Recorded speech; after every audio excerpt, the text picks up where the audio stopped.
Halo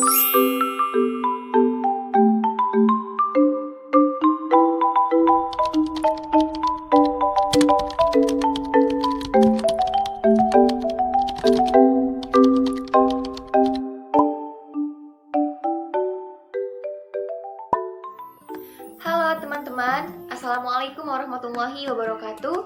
Perkenalkan, nama saya Desi Agustina. Saya dari Program Studi Pendidikan Bahasa Indonesia kelas B Angkatan 2019 dan merupakan mahasiswa dari Universitas Mula Warman. NIM 1905076051. Nah, seperti video-video sebelumnya, Desi akan menjelaskan mengenai materi apresiasi puisi. Kali ini, kita akan membahas mengenai analisis struktural dan analisis semiotik dalam sajak-sajak Chairil Anwar. Pada penasaran nggak nih? Kuy, pantengin terus video ini.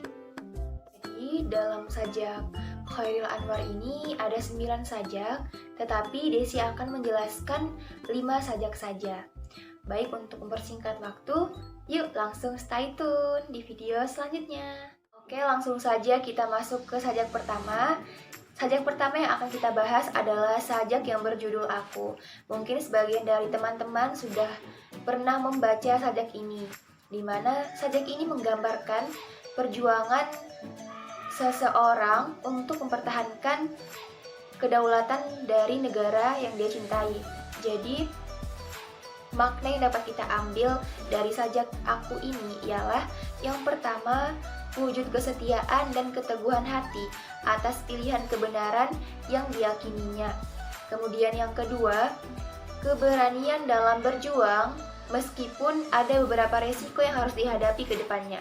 Kemudian yang ketiga, semangat yang tak pernah padam. Nah, setelah masuk ke makna dari sajak Aku tadi, di sini kita akan membahas mengenai unsur intrinsiknya. Seperti teman-teman ketahui, unsur intrinsik merupakan unsur pembangun dari sebuah karya sastra. Jadi, unsur intrinsik di sini, terutama dari sajak Aku ini, akan dijelaskan secara satu persatu. Yang pertama itu kita akan membahas dari tema. Tema dari puisi Aku, karya Chairil Anwar ini adalah menggambarkan kegigihan dan semangat perjuangan untuk membebaskan diri dari belenggu penjajahan dan semangat hidup seseorang yang ingin selalu memperjuangkan haknya tanpa merugikan orang lain. Walaupun banyak rintangan yang harus ia hadapi. Nah, dari judulnya saja sudah terlihat bahwa puisi ini menceritakan kisah si Aku yang mencari tujuan hidupnya untuk melawan penjajah dari negaranya, seperti itu. Kita masuk ke unsur intrinsik yang kedua, yaitu pemilihan kata atau sering kita dengar juga dengan diksi. Nah, untuk ketetapan pemilihan kata ini seringkali penyair menggunakan kata-kata yang berulang dan dirasa belum tepat, diubah kata-katanya, seperti pada baris kedua. Bait pertama, ku mau tak seorang kan merayu, merupakan penggantian dari kata ku tahu kalau sempat waktuku. Dapat berarti kalau aku mati. Tak perlu seduh sedan. Dapat berarti tak ada gunanya kesedihan itu. Tidak juga aku. Dapat berarti tidak juga engkau anakku, istriku, atau kekasihku. Kemudian kita masuk ke unsur intrinsik yang ketiga, yaitu mengenai nada. Dalam puisi tersebut, penulis menggambarkan nada-nada yang berwibawa, tegas, lugas, dan jelas dalam penyampaian puisi ini. Karena banyak bait-bait puisi tersebut mengandung kata perjuangan. Kemudian kita akan masuk ke unsur intrinsik yang keempat, yaitu mengenai suasana. Suasana yang terdapat dalam puisi tersebut adalah suasana yang penuh perjuangan, optimis, dan kekuatan emosi yang cukup tinggi. Tetapi, ada beberapa suasana yang berubah menjadi sedih karena dalam puisi tersebut menceritakan ada beberapa orang yang tak menganggap perjuangan si tokoh. Dan kita masuk ke unsur intrinsik yang kelima, yaitu mengenai majas. Nah, dalam puisi Aku ini terdapat dua majas yang digunakannya, yaitu majas hiperbola dan majas metafora. Dalam majas hiperbola ini dibuktikan pada kalimat atau pada bait aku tetap meradang menerjang. Kemudian majas metafora dapat kita lihat pada bait aku ini binatang jalang. Kemudian kita masuk ke unsur intrinsik yang terakhir, yaitu mengenai amanat. Amanat ini adalah pesan yang dapat kita ambil setelah kita membaca puisi tersebut. Jadi amanat yang dapat kita ambil dari puisi aku adalah yang pertama itu manusia harus tegar, kokoh, terus berjuang, pantang mundur meskipun rintangan menghadang. Kemudian amanat yang kedua adalah manusia harus berani mengakui keburukan dirinya, tidak hanya menonjolkan kelebihannya saja. Kemudian yang ketiga adalah manusia harus mempunyai semangat untuk maju dalam berkarya agar pikiran dan semangatnya itu dapat hidup selama-lamanya. Dan puisi kedua yang akan Desi jelaskan yaitu mengenai puisi yang berjudul doa. Nah, dari satu kata ini tentu sudah bisa kita pastikan yang berhubungan dengan doa, otomatis tema yang diangkat adalah mengenai ketuhanan. Nah, hal ini dapat kita buktikan dengan diksi yang digunakan sebagai kata-kata yang bermakna ketuhanan. Yang pertama itu yang seperti sudah dijelaskan sebelumnya, yaitu kata doa. Nah, kalau kita mendengar kata doa, itu diibaratkan sebagai permohonan atau komunikasi seorang penyair atau hamba kepada Sang Pencipta. Kemudian bukti kedua ialah dapat kita lihat dari kata-kata yang digunakan penyair dalam puisi ini, yaitu seperti Tuhanku, namamu, mengingat kau, cahayamu di pintumu, seperti itu. Unsur intrinsik yang kedua adalah mengenai nada dan perasaan. Nada merupakan sikap penyair terhadap pokok persoalan atau sikap penyair terhadap pembaca, sedangkan suasana adalah rasa atau perasaan yang dirasakan oleh pembaca setelah membaca karya dari penyair. Nah, hubungan ini nih diibaratkan saling timbal balik, seperti itu. Nah, tentu sebagai pembaca, akibat dari membaca puisi ini, puisi doa, nada yang berhubungan dengan tema ketuhanan menggambarkan betapa dekatnya hubungan penyair dengan Tuhannya. Berhubungan dengan pembaca, maka puisi doa tersebut bernada sebuah ajakan agar pembaca menyadari bahwa hidup ini tidak bisa berpaling dalam ketentuan Tuhan. Karena itu, dekatkanlah diri kita dengan Tuhan.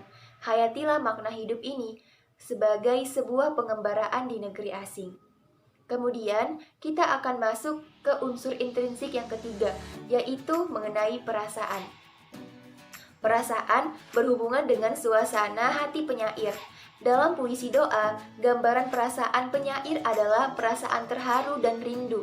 Perasaan tersebut tergambar dari diksi yang digunakan, antara lain seperti termenung, menyebut namamu, aku hilang bentuk, remuk, aku tak bisa berpaling.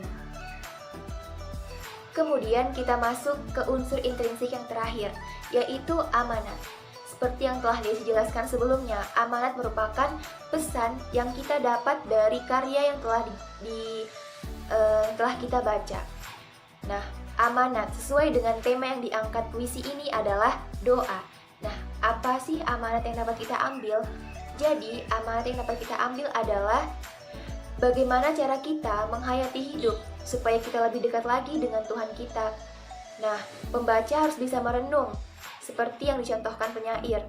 Penyair juga mengingatkan pada hakikatnya hidup kita ini hanyalah sebuah pengembara di negeri asing atau persinggahan yang suatu saat akan kembali ke Tuhan juga, akan kembali ke akhirat. Kemudian kita masuk ke sajak ketiga yang akan dijelaskan ini berjudul Kepada Peminta-Minta. Di sini akan kita bahas mengenai unsur intrinsiknya atau unsur pembangunnya. Yang pertama itu dari tema.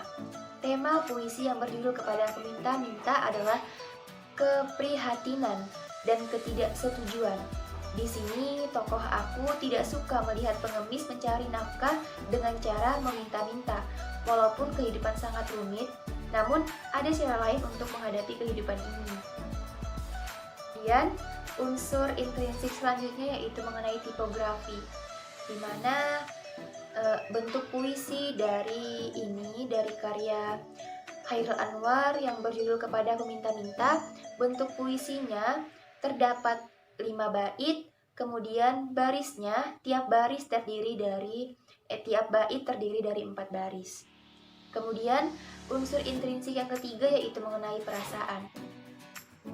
Perasaan dalam menciptakan puisi, suasana perasaan penyair ikut diekspresikan dan harus dapat dihayati oleh pembaca untuk mengungkapkan tema yang sama. Penyair yang satu dengan perasaan yang berbeda dari penyair lainnya.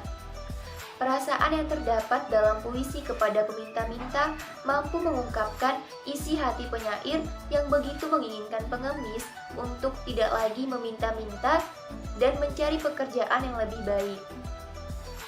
Dan kita masuk ke unsur intrinsik selanjutnya yaitu nada dan suasana. Seperti yang telah dijelaskan sebelumnya, nada dan suasana ini saling berkaitan. Nada tentu berkaitan erat dengan suasana. Nada bahagia yang diciptakan penyair dapat menimbulkan perasaan senang pada pembaca setelah membaca puisi ini. Nada religius menimbulkan suasana khusyuk pada pembaca. Nada kritik menimbulkan suasana pemberontakan pada hati pembaca. Begitulah sangat eratnya antara nada dan suasana. Nah, puisi Kepada Peminta-Minta ini bernada terpaksa, sehingga ketika kita membaca puisi ini, kita ikut merasakan apa yang dirasakan oleh penyair. Unsur intrinsik selanjutnya yaitu diksi. Apa sih itu diksi? Diksi adalah pilihan kata. Kata-kata yang dipergunakan dalam persajakan ini di samping menggunakan sajak-sajak yang bermakna denotatif, juga banyak sajak-sajak yang mengandung makna konotatif. Nah, berikut ini ada beberapa bukti adanya perbandingan dua makna ini. Di mana pada bait menyerahkan diri dan segala dosa, itu baris kedua. Kemudian bait baris keempat yang berbunyi nanti darahku menjadi beku. Kemudian yang ketiga baris ke-1 nanah meleleh dari muka. Kemudian yang keempat baris kedua yang berbunyi mengerang tiap kau memandang. Kemudian yang kelima baris kedua menghempas diri dari bumi keras. Kemudian yang keenam baris kedua yang berbunyi menyerahkan diri dan segala dosa. Kemudian yang ketujuh baris keempat berbunyi nanti darahku menjadi beku. Unsur intrinsik selanjutnya yaitu mengenai citraan. Citraan merupakan imaji yang digunakan penyair. Jadi ketika pembaca membaca puisi karya penyair tersebut, kita seolah-olah dapat merasakan seperti itu. Nah, dalam puisi ini yang berjudul Kepada Peminta-Minta ada beberapa citraan yang digunakan. Yang pertama itu citraan penglihatan. Ini dapat kita lihat dari sajak yang berbunyi nanti darahku jadi beku, telah tercacar semua di muka, nanah meleleh dari muka, sembarang kau merebah. Kemudian untuk citraan pendengaran dapat kita lihat dari sajak yang berbunyi bersuara tiap kau memandang dan mengaum di telingaku. Kemudian untuk citraan gerak dapat kita lihat dari bait yang berbunyi sambil berjalan kau usap juga. Kemudian unsur intrinsik selanjutnya yaitu mengenai gaya bahasa. Gaya bahasa yang digunakan dalam puisi ini adalah gaya bahasa hiperbola. Ini dapat kita lihat dari sajak yang berbunyi nanti darahku jadi beku, nanah meleleh dari muka, menghempas diri di bumi keras, dan menggaung di telingaku. Kemudian unsur intrinsik yang terakhir yaitu amanat. Amanat atau pesan yang dapat kita ambil dari puisi Kepada Peminta-Minta ini adalah sesuatu yang ingin disampaikan penyair melalui karyanya, di mana penyair ingin menyampaikan kepada pembaca bahwa harus memerlukan usaha untuk mencari nafkah. Seperti itu. Jadi meminta-minta atau menjadi pengemis bukanlah salah satu jalan untuk kita memenuhi kebutuhan hidup ini. Tetapi banyak berbagai macam cara yang bisa kita lakukan untuk memenuhinya. Jadi bukan hanya menjadi pengemis atau peminta-minta seperti itu. Untuk sajak selanjutnya yang akan kita bahas yaitu sajak yang berjudul sajak putih. Di sini kembali kita akan membahas mengenai menganalisis unsur intrinsiknya, di mana kita akan mulai dari tema. Tema dari sajak putih ini adalah percintaan. Nah, tema-tema seperti ini nih biasanya anak muda paling suka nih tema-tema percintaan. Mengapa dibilang tema percintaan? Dikarenakan puisi ini menceritakan kisah percintaan antara dua insan, tetapi malu untuk mengungkapkan perasaan dari masing-masing. Seperti itu. Kemudian, unsur intrinsik yang kedua adalah perasaan.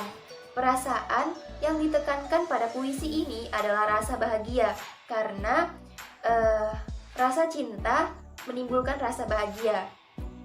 Tetapi kedua insan ini walaupun sempat belum berani untuk mengungkapkan perasaan masing-masing, pada akhirnya mereka bisa dipersatukan. Kemudian unsur intrinsik yang ketiga yaitu nada. Nah, nada yang ditunjukkan dalam puisi sajak putih ini adalah kegembiraan dan kebahagiaan. Nada gembira dan bahagia ini muncul karena rasa gembira seorang pria memiliki seorang wanita yang memiliki cinta yang tulus dan suci. Ini terlihat dari kata-kata yang digunakan dalam puisi ini seperti warna pelangi, sutra senja, menarik, menari. Kemudian unsur intrinsik yang terakhir yaitu amanat. Dalam puisi ini, amanat yang disampaikan penyair adalah bahwa jika kita mencintai seseorang, harus berani untuk menyatakan perasaan itu. Karena takutnya perasaan itu akan terpendam lama. Dan untuk itu kita harus mempunyai kesiapan untuk menerima kekurangan dan kelebihan dari pasangan kita. Dan berusahalah untuk selalu mencintai yang ada di sisi kita sampai hembusan napas terakhir mereka. Dan sajak terakhir yang akan Desi bahas adalah sajak yang berjudul Sebuah Kamar. Nah, dalam sajak ini penyair mengemukakan sebuah ironi kehidupan di Indonesia. Dalam sajak ini, ironi kehidupan tersebut dinyatakan dengan bahasa yang ironi hiperbolik, yaitu sindiran yang dilebih-lebihkan. Ironi ini dinyatakan dengan pertentangan keadaan atau paradoks. Paradoks pada bait kedua menyatakan keadaan yang keterlaluan. Ibu si aku tertidur dalam keadaan menangis terseduh. Paradoks atau pertentangan juga terdapat pada bait ketiga, bahwa si ayah dan ibu menambah nyawa lagi atau menambah anak lagi dalam keadaan kemiskinan yang sangat. Ironi tersebut juga dinyatakan dengan bahasa kiasan yang menyatakan sesuatu secara tak langsung, seperti terlihat pada bait pertama baris ke-1 dan kedua.